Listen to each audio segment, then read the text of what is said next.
Wake County Animal Shelter is the county's only open admission shelter, meaning all strays, abandoned animals, and surrenders must be accepted.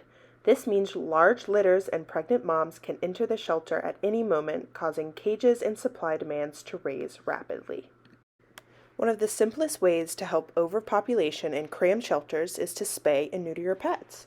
If your pet comes from the animal shelter, good news. Your pet's surgery will be completed and paid for within the adoption fee. If not, it is imperative to take your animal to a vet or clinic to be spayed or neutered. It is a simple procedure that can prevent unwanted pregnancies and litters.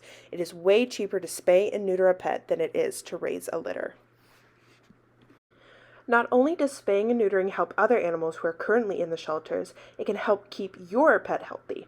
Spaying and neutering can lower the risk of prostate disease and breast cancer, eliminate the risk of testicular cancer for males and pyometrius for females. It can also help with aggression in some animals. We can all hope that our animals never get out, but it can happen. If your animal is unaltered, all it takes is one escape from the house to make a new litter.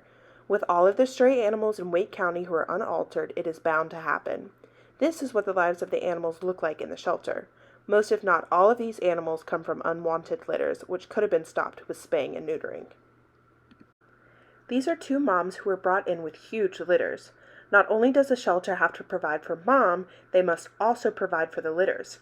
If these two moms had been spayed, the shelter would have only picked up 2 dogs, but in this case, the shelter picked up close to 20 animals between the combined litters. It is now the shelter's responsibility to find them homes while keeping them up to date with vet appointments, finding foster homes for all of them, and they must continue to take care of the other animals at the shelter as well. When new litters are brought into the shelter, the cages fill up pretty quickly.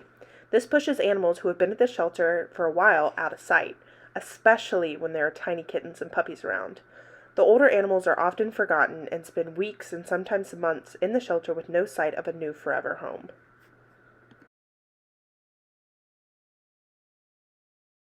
I'm Karen Grogan. I am a veterinarian. I went to vet school, undergraduate and vet school at NC State University. I've been a veterinarian for over 20 years. So they're put under general anesthesia. Everything is very safe.